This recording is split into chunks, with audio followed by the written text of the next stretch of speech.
From the News Channel 5 Network, this is Open Line.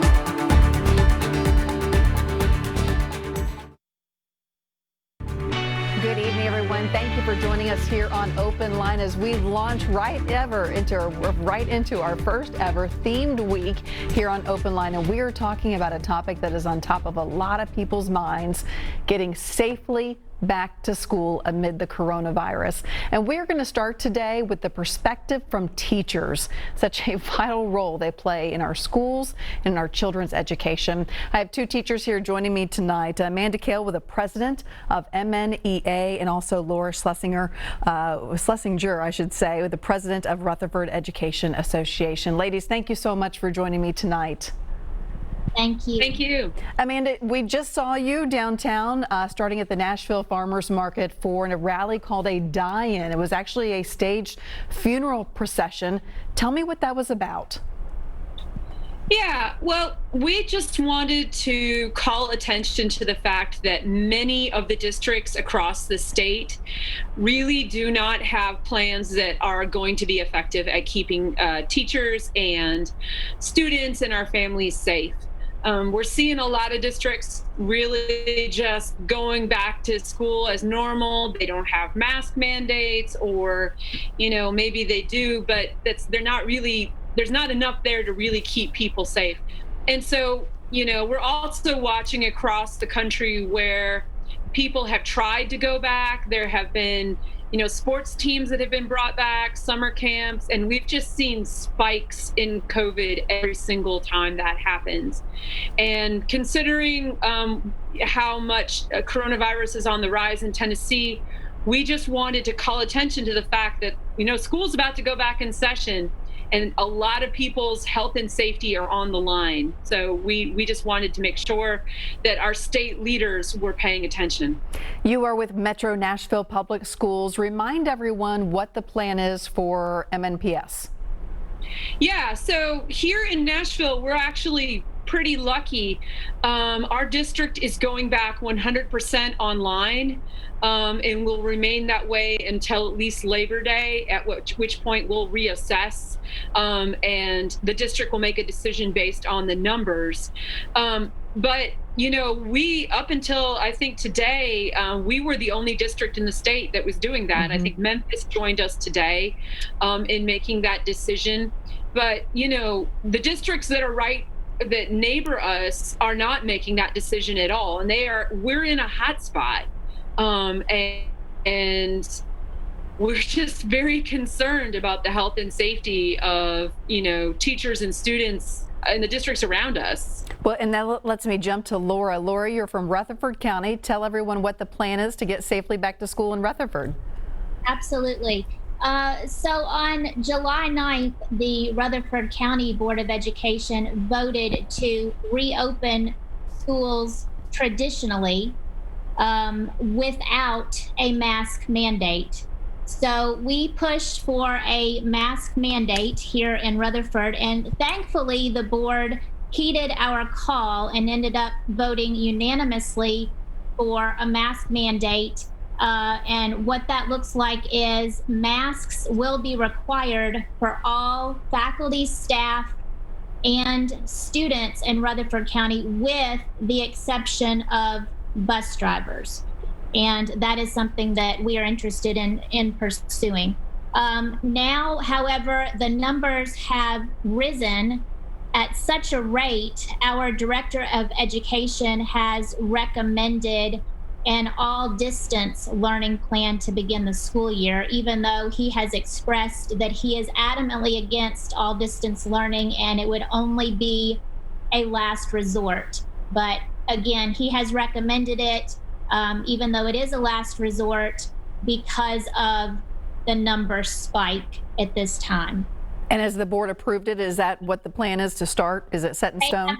So tomorrow night at 6:30, the vote for that will take place. Gotcha. So we are in Rutherford County. We are on pins and needles, and it's been nerve-wracking to say the very least. Gosh, I think, and this just happened, I'm a parent of Wilson County students, and we just got a change on Saturday and what our learning plan is going to be to start, and actually when we are actually going to start school was pushed back by 2 weeks.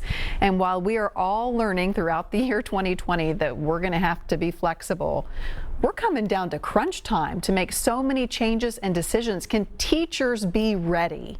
I mean, that's a big change to go from in the classroom to start online. I'll let either of you ladies take that. Amanda, you want to start? Sure. Yeah. So the good news is that, Laura and I were just talking before the show about how teachers are almost always expected to do the impossible. And so we've gotten pretty good at it. I don't think you could find a teacher anywhere who would tell you that teaching online is really preferable to teaching in person. We would so much rather teach in person. We know that that is the best way for everyone, but we have to protect people's health and safety. And so what I have seen is a lot of teachers throwing themselves into professional development, even though it's the summertime. I have seen teachers actively sharing ideas about how they're going to make this work. And, as MNEA, another thing that we're pushing for is to make sure that we have an equitable restart to schools. So we're really, watching to make sure that all of our students have what they need to learn online, because we know many don't. Right. And Metro Nashville has taken great steps at great expense to equip every student with a notebook, a laptop basically, and also equip students with hotspots who don't have internet access. And some people say, I can't believe people don't have internet access. It's true. A lot of people still don't. And yet these children on day one are expected to know how to turn their computer on, how to log in, right, to be able to access their teacher and learning. What's your anticipation for that first day, first week? Realistically, this is a huge change. Yeah, I mean, it's going to be really different. But, right now, MNPS is also spending all week just reaching out to parents, trying to make those connections, trying to make sure they know what to do. I mean, as you've said, there's just been so much change in 2020. It's really hard to plan. And I know a lot of parents are anxious about what school is going to look like. I know at MNPS, we have dedicated the first 20 days to really be just about creating social, emotional connections with students, making sure that we have communicated with all parents, and just setting up some basic protocols. We're all learning together here.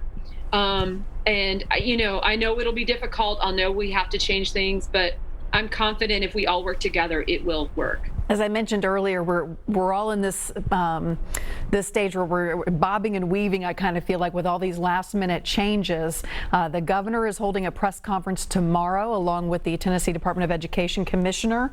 For a lot of folks, that's less than a week before school is supposed to start or was supposed to start. And they said they will have guidelines on how school districts are supposed to do that. It seems like it's coming awfully late, Laura. Yes.